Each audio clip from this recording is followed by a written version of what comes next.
Coming up on Valley View News, a CSUN student is stuck in China because of the coronavirus. Plus, the government reveals the most dangerous intersections in the San Fernando Valley. And the NCAA changes its relationship with athletes. Hello and welcome to Valley View News. I'm Xochitl Hernandez. And I'm Tyler Ridgel. 2 charter flights carrying cruise ship passengers from Japan landed at military bases in California and Texas overnight. U.S. government officials said 14 people who were evacuated from the Diamond Princess cruise ship tested positive for novel coronavirus. It said the infected people were moved in the most expeditious and safest way possible in order to minimize the spreading of the virus. Owners of a Santa Clarita radio station were on board the ship. They're still undergoing observation to see if they have contracted coronavirus. The coronavirus has infected more than 71,000 people globally. Most cases are in China. 1,700 people have died. Hong Kong health officials confirmed 3 new cases there. The CDC says 467 people are being evaluated in the U.S. The UN says it needs $42 million to respond to the coronavirus globally. It says it's now in a race against time. So far, in the U.S. cases, 15 people are infected. 392 were tested. Another 60 people are awaiting results. 8 of the U.S. cases are located in California. A CSUN student studying in China was stranded there because of the coronavirus outbreak.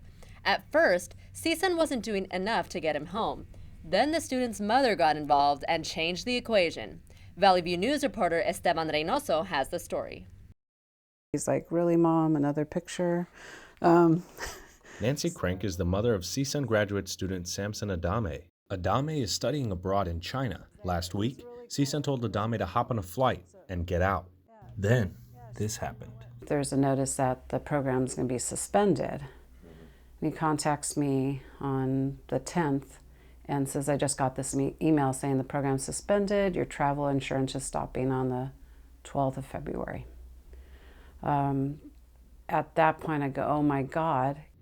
CSUN urged its students studying abroad to come back home right away. Unfortunately, Adame wasn't able to get out. I am in this village and they're shutting down. And as soon as they're saying to get back, he shut down. The village is actually blocking the roads. Adame had just arrived in a small remote village to celebrate the Lunar New Year, but CSUN told him to get on a plane. And he said, "Mom, they're not getting it." He says, I'm giving up. I'm just gonna, I'm gonna do what's right for me and keep safe. There isn't a car he can use, buses aren't running, biking or walking isn't an option for getting to an airport because the nearest airport is 300 miles away. Yeah, sure, you can walk outside the blockade. Then what do you do? Crank's pleas for help didn't get results, so she took matters into her own hands. She knew her son wouldn't be comfortable with lots of media attention, but if it helped her son get home, it would be all worth it. His voice was not strong enough for them to hear, and then apparently mine wasn't strong enough, right? So, right, it takes a village to raise a kid, right? In CSUN statements, they say there are multiple students still in China, but it's one student's location that is making Crank more distressed. I do know she's still there because I had asked him about her, and apparently she's in a village with her friend, but it's in Wuhan, or the edge of it. So I worry more about her. Crank said the urgency isn't about her or what she had to do. She said it's about the students. Crank and her son are huge Avengers fans. My cats are named Rocket and Groot. It's bad. We're obsessed. And like her shirt says, as a mom, she's willing to do whatever it takes. Adame posted on his Instagram that he's healthy and that he's doing just fine. In the meantime, his mother is happy that their voices were finally being heard. Reporting in Northridge, I'm Esteban Reynoso for Valley View News. Earlier this week, CSUN released a new statement backtracking their previous actions. The statement reads, CSUN intervened to ensure that Adame's travel insurance will be maintained throughout his stay in China and his return to the United States. Valley View News spoke to an international student named Malavika Sugamar and asked what's the hardest part about being in another country. Living alone, without family in a different country. So, and also California is more automobile driven. And as a person who takes the public transport, it's not easy at all. Adame is choosing to stay in the village because the transportation is currently down due to the outbreak. If he leaves the village, officials may not let him back. Democratic presidential candidates are going to Las Vegas for the Nevada caucuses, and all eyes are on Michael Bloomberg. The billionaire spent more than $400 million of his own fortune on advertising. His Democratic opponents have made it clear that they want to take on the former mayor. I got news from Mr. Bloomberg, and that is the American people are sick and tired of billionaires buying elections. Senator Amy Klobuchar said Bloomberg shouldn't hide behind airwaves and huge ad buys. A new report by the LAPD shows that San Fernando Valley is home to the worst traffic intersections. Valley View's Matthew Roth explains. Reports by the Los Angeles Police Department indicate that the San Fernando Valley has some of the most dangerous intersections in the city. Whenever I get off the 118 and enter onto Reseda, it takes me like 10 minutes to get back to the dorms. And even when I'm trying to get around campus, I get stuck in traffic and I'm just there waiting. A constant traffic flow throughout the day creates higher risk for drivers. The chances of accidents increase. It takes longer to travel short distances. There's so much traffic here, especially on Reseda and Tampa. I live right down the street. It takes me 20 minutes to get to school in the morning. Northridge is ranked 10th in traffic collisions, according to the police report. So I take the 405 to get back to school, and it's absolutely terrible. Once I get off, it takes about 20-25 minutes just to get to my student housing. The intersections at Reseda Boulevard and Devonshire Street and on Tampa Avenue and Nordhoff Street are usually heavily flooded with traffic, making it hard for students to get to school on time. This is Matt Roth reporting for Valley View News. A man suspected of stealing a car in Koreatown got into a shootout with police. A car chase led to the 101 freeway where he allegedly fired 6 shots, striking an LAPD vehicle. The suspect was eventually arrested at around 1 a.m. No officers were injured. A wrong-way crash killed a man early Sunday. It happened on the 405 northbound lanes near the Getty Center. CHP says the driver of a pickup truck traveled southbound in the northbound HOV lane. He hit another car, killing the driver. The wrong-way driver was taken to the hospital. His condition is unknown. It's unclear if alcohol or drugs were a factor. The accident shut down multiple northbound lanes for hours. A new study indicates that students can get higher grades if they get more praise. A study shows teachers using positive feedback saw an increase in good social behaviors. The less a teacher scolded, the better students did on their lessons. Those who provided the most praise saw up to 30% more positive student behavior. Researchers say it's not realistic to imagine teachers will never reprimand students, but the study showed keeping reprimands to a bare minimum works better. A Milwaukee woman and her 2 daughters were found dead in a garage Sunday. Police say it is an apparent homicide. Amara Banks, 26, Zanaya Ivory, 5, and Kamaria Banks, 4, were missing for several days. An Amber Alert was sent out Saturday. Police say the case changed when they were found dead. An arrest warrant for Banks' boyfriend, Arzel Ivory, 25, led to the discovery. Ivory is being held in Memphis on 1 count of felony aggravated battery. An autopsy of the victims is scheduled for Monday. Wildlife officials are searching for a mountain lion that attacked a 6-year-old girl. The girl and her family were hiking in the Rancho San Antonio Park located in Santa Clara. They were in the parking lot when it happened. Where it came out of the bushes, right about when it grabbed a hold of the girl, there was an adult there that pushed the lion away into the bushes and it ran off. The California Department of Fish and Wildlife said mountain lions are usually not a threat. Since 1986, 17 people in California have been attacked by wild animals. The park is now closed while wildlife officials search for the mountain lion. A gas line rupture in Corpus Christi caused a massive explosion and fire. Fire crews responded early Monday morning. There are no reports of injuries or deaths. It happened near Interstate Highway 37, Buddy Lawrence Road. The highway is shut down until the blaze is extinguished. Also, all nearby residents were told to shelter in place. More than 30 protesters were arrested in Times Square Sunday. They were a part of a group called Close the Camps that wants to shut down all immigration detention centers. They rallied on the steps of the New York Public Library in Midtown Manhattan and made their way to Reuters' office in Times Square. Protesters want Reuters to stop assisting ICE agents in locating and tracking of immigrants. The iconic Plymouth Rock, near where Pilgrims landed the Mayflower 400 years ago, was vandalized with graffiti. The rock, which has landing date 1620 chiseled into it, is now covered in red graffiti. It was among several historic landmarks recently vandalized with graffiti. The state of Massachusetts says Plymouth Rock is celebrating the 400th anniversary of the Pilgrims Landing. It's not clear if this graffiti incident had any connection to the celebration. After many days of heavy rain, the Mississippi River has crested at 36.7 feet, the highest level it's been in decades. The record water level that the river reached was 43.3 feet in 1979. However, water levels are posing several inconveniences to citizens of nearby neighborhoods such as Hinds, Rankin, and Madison counties. Jackson Mayor Chokwe Lumumba said more than 500 residents have no power. About 30 people are at a shelter. Officials say the water levels may take at least 3 to 4 days to go down. So, Mari, how was your weekend? Did you see any good movies? You know what? I didn't get a chance to watch any new movies, but let me tell you a little bit about who took the top 3 spots in the box office. Sonic the Hedgehog is number 1 at the box office. The legendary video game icon grossed over $65 million.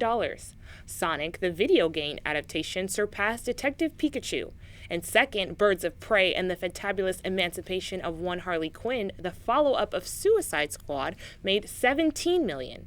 And Fantasy Island, the comedy/horror with Lucy Hale, came in third, making $12 million.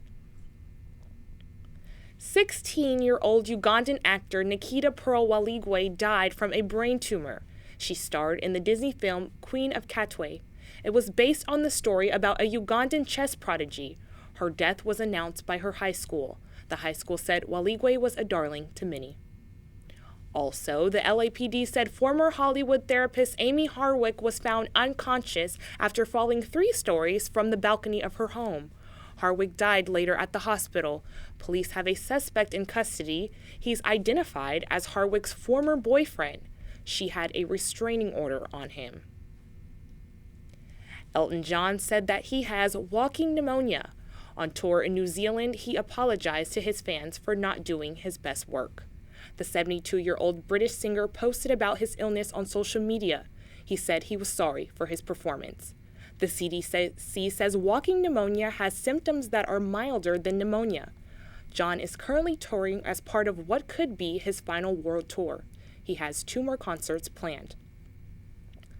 Allure Bridals is releasing a new Disney Fairy Tales wedding collection this spring. It'll feature 16 gowns. Ariel, Belle, Cinderella, Snow White, and Tiana will all be represented in the designs. You can buy the dresses at bridal boutiques. Prices range from $1,200 to $2,500. The NBA's All-Star Game featured a lot of celebrities. Multiple Grammy winner Chaka Khan sang the national anthem. Magic Johnson introduced singer Jennifer Hudson. Hudson had a heartfelt performance of For All We Know. It was a tribute to Kobe and Gigi. DJ Khaled and Quavo joined Chance the Rapper for a star-studded halftime show. Lil Wayne also performed, dedicating a few words to Kobe Bryant. And Queen Latifah delivered a soulful rendition of Stevie Wonder's Love in Need of Love Today. That's all for your entertainment news. I'm Amari Martin. Wow, okay, I just have to say I love Stevie Wonder. Now, let's visit the Sundial to catch up on some of the stories they're covering at CSUN and the San Fernando Valley. That's right, and Andy Esparza has the details. Andy?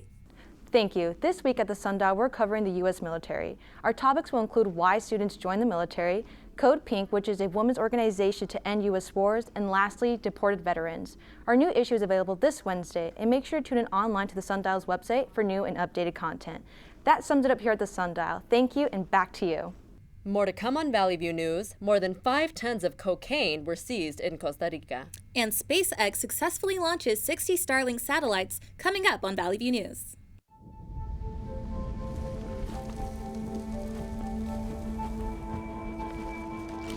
Eva Marie smoked 12,000 packs of cigarettes over 15 years. She quit, and now there's a new lung cancer screening that could save her life. You stopped smoking. Now start screening. No matter how much you smoked, early detection could save you. Talk to your doctor or learn more at savedbythescan.org. Let's hear from William Dobby in our Digital Media Center. Tens of thousands of people continue to flee the Syrian regime. Most are women and children who must leave their villages because of bombings. Some families have walked to safety for hours at night in cold weather Syria. Syria's northwestern province Idlib is undergoing aerial bombardment by the regime and its Russian backers. For the past 2 months, more than 800 people have left the last opposition-held territory. Costa Rican police made the largest drug seizure in the country's history. They found more than 5 tons of cocaine. It was hidden in the container used to ship flowers to the Netherlands. The drug had an estimated street value of 126 million euros. A Costa Rican man who drove the shipment from the north of the country to Puerto Limon was detained. Canadian Prime Minister Justin Trudeau canceled his trip to the Caribbean this week. At home, he's faced with a railway crisis. He's under fire for how he's handling the issue. Anti-pipeline protests disrupted rail services for more than a week. Passengers can't take trains throughout the country. In the Caribbean, Trudeau was expected to urge the leaders to support Canada getting a seat on the UN Security Council. Foreign Affairs Minister François-Philippe Champagne will replace Trudeau on the trip. China continues effort to halt the coronavirus. More than 780 million people are living under strict rules meant to contain the spread of the virus. The government is enforcing nationwide travel limitation, including in Beijing and Shanghai. Some people aren't allowed to leave their homes. Their government is helping them with daily necessities in some cases. The coronavirus has killed around 1,700 people in China. A UN report shows that humans are wasting too much food. About a third of the world's food is wasted or lost each year. Another study in the Netherlands shows that the amount of food wasted in people's homes has doubled since 2011. Researchers also looked at the relationship between food waste and wealth. They found a direct link between the two. Wealthier countries wasted more food, and people in poorer nations wasted more food as they earned more money. That's all of our international news. Now back to you in the studio. NCAA student-athlete relationships has changed drastically over time. In response to criticism the NCAA received on their treatment of student-athletes, some changes are being made. Here's Valley View News reporter Omar James with more on the story. The governing body of college sports, the NCAA, implemented new rules to improve the student-athlete experience. The change came after a public backlash from present and past collegiate athletes over meal plan policies. We didn't get the good meal plan before games until we got the new coaching staff. So, when we got the new coaching staff, they kind of made it better for us to where we could eat. We go into games a lot more energized. As of recently, the NCAA allows for universities to ensure players are properly being fed. 2014 national champion Shabazz Napier criticized the NCAA, saying, "After playing a big game, there's times I didn't know what I was going to eat that night." The problem is still happening 4 years later here at CSUN. So after those games, we exert so many energy and focus. You need food. So if you go home on an empty stomach and you don't get no food, it can be stressful, and it can get into your game in a negative way. The NCAA also got criticized over its transfer policy. Coaches can come and go. However, players are subjected to different transfer rules. A student must give up a year of eligibility when transferring to another school. College coaches didn't get a chance to see my talents on a larger scale, and junior college really provided me a platform to do so. There are over 460,000 NCAA athletes across the nation. And with the rise of competing in developmental leagues, domestic and abroad, the NCAA must improve its player relationship. Reporting for Valley View News, I'm Omar James. This year's All-Star Game was filled with excitement. Although a joyous occasion, Kobe Bryant's death was the focus of the night. Magic led the tribute to Kobe Bryant prior to the game. It was a battle between Team LeBron and Team Giannis. Kawhi Leonard may be next up to hold the torch behind Bryant. Leonard took home the first ever Kobe Bryant All-Star Game MVP trophy. Leonard put up to 25 points in the first half and was the one three-pointer away from trying an All-Star Game record. The game's intensity level was praised by fans and players alike. Next year's NBA All-Star Game will take place in Indianapolis. Hopefully, it'll match this year's excitement. The Houston Roughnecks completed a 28-24 victory against the St. Louis Battlehawks in the final game of the Week 2 of the XFL season. The game took place Sunday afternoon in Houston, Texas. Houston quarterback P.J. Walker threw for 170 yards and 3 touchdowns. Walker didn't do it alone, though. Receiver Cam Phillips caught 7 balls for 54 yards and 3 big touchdowns. Despite the offensive greatness, it was the interception from the Roughnecks defense that secured the win. The Roughnecks take on the Tampa Vipers next Saturday. The New Jersey Devils got ahead of the NHL trade deadline. In the first deal, the Devils sent team captain Andy Green to the New York Islanders. In return, they welcomed David Quenneville. The day continued with more trades. It was a busy day for the Devils on Sunday, and it could help them in the near future. New Jersey is not done yet either. They still have time to scout before the February 24th cutoff. Coronavirus is now a global health emergency. CDC Director Dr. Robert says we are in aggressive containment mode. 15 U.S. cases were confirmed since Thursday, 8 of them in California, 2 in Illinois, and 1 in Arizona, Washington, Massachusetts, Wisconsin, and Texas. The growing concern is the virus spreading in hospitals. Trump's travel restrictions block foreign nationals from entering the U.S. The travel ban could backfire. They believe the timing of their efforts is key. Redfield says he would rather be criticized for overprotecting American citizens than underprotecting them at this stage. There are more than 47,000 laboratory-confirmed cases of the novel coronavirus worldwide. A research about premature mortality suggests that there is a longer life expectancy among Latinos. The studies from the National Institutes of Health analyzed 22 million deaths among people 20 to 64 years from 2000 to 2015. Latin American countries like Argentina, Belize, Colombia, Cuba, Chile, Ecuador, Guatemala, Panama, Peru, Brazil, Uruguay, and Mexico were included in this research. U.S. researchers also split the U.S. into 4 groups: whites, African Americans, Latinos, and Puerto Ricans. The results showed 6 major causes in premature death in women, which were circulatory respiratory disease, diabetes, and external causes like assaults. Those with the lower death rate were mostly from Latin American countries and Latinas from the U.S. For men, only Peruvians had the lowest premature mortality rate than Latino and white men in the U.S. Pollution can reduce lives to 1 to 2 decades. A study estimates that neighboring states are the cause for air pollution-related deaths. They calculated the deaths from cook stoves to coal power plants over the past 14 years. This showed that 41% of air pollution deaths that combustion emissions came from secondhand smoke. There are no federal regulations that target reductions for combustion emissions. Scientists say that without strong regulations, people in neighboring states have no control over their exposure to imported air pollution. Coming up on Valley View News, dating website users should be on the lookout for online romance scam. Also, SpaceX launches internet beaming satellites. Stay with us. People think I'm trash, but they're wrong. Today, I'm just an aluminum can, but one day, I could be a stadium.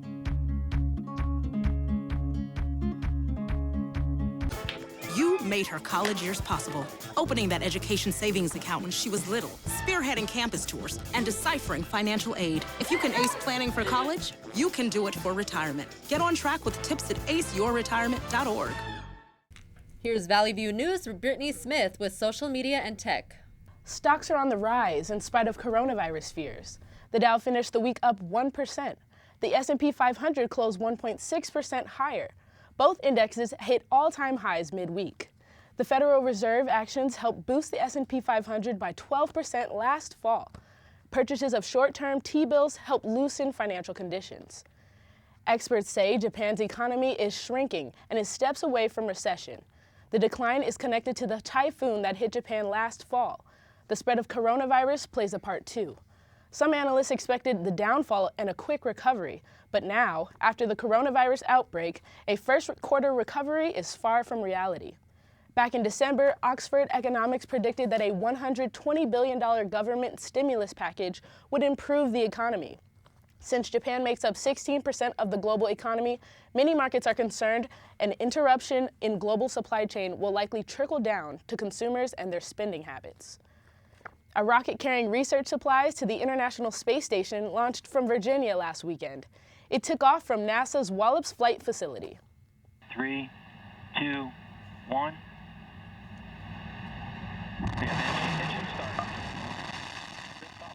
It holds more than 7,500 pounds of equipment. The vehicle stays at the space station until May. The supply rocket is named the SS Robert H. Lawrence. He was NASA's first African-American astronaut. The research will help show how microgravity increases bone loss in humans. The research plans to reduce the harmful effects of microgravity on astronauts. A SpaceX Falcon 9 rocket launched into orbit Monday. It was carrying 60 Starlink internet satellites. The satellites have onboard thrusters used for getting them to the proper place for orbit, 342 miles above Earth's surface. The satellites will provide internet broadband access globally. SpaceX will offer satellite internet service to the US and Canada this year. Some astronomers fear the light from the satellites will interfere with deep space observation by Earth-based telescopes, but SpaceX says it'll do what it can to minimize the visibility of their satellites. It says everyone has to work together in space. The world's biggest phone show was canceled because of coronavirus fears. The Global System Mobile Association said it had to call off its Barcelona meeting this year. More than 100,000 people, along with 24,000 companies, were going to be there. Companies like Amazon, Sony, Ericsson pulled out from the event earlier this month. Many smaller companies that plan to attend are being hurt by the cancellation. Facebook's Mark Zuckerberg wants more regulation of big tech companies. He said during a European trip that he wants governments to provide more rules on the use of data and content. In a few days, European Union officials will make proposals that are expected to broadly affect tech firms. Firms involved in artificial intelligence and facial recognition will be most affected. The European Union regulates these tech companies. Google was hit with 3 antitrust penalties, costing them almost $9 billion. EU investigations found that Google managed to manipulate data in order to gain advertising dollars. Facebook was also under investigation. Regulation of tech companies in the US isn't as stringent as it is in Europe. Sprint and T-Mobile are close to finally completing their long-awaited deal. New York and a dozen other states have sued to block the $26 billion merger. They argue it would reduce competition in the wireless industry and harm consumers. After 2 weeks of testimony, District Court Judge Victor Marrero rejected the state's lawsuit. This moves the merger forward. The merger could be finalized in April. A new website has been created to combine companies at newtmobile.com. That's it for social media and tech news. I'm Brittany Smith. Back to you. If you need to find the humor in your dog's incessant barking, the company MSCHF might have a perfect product that's perfect for you.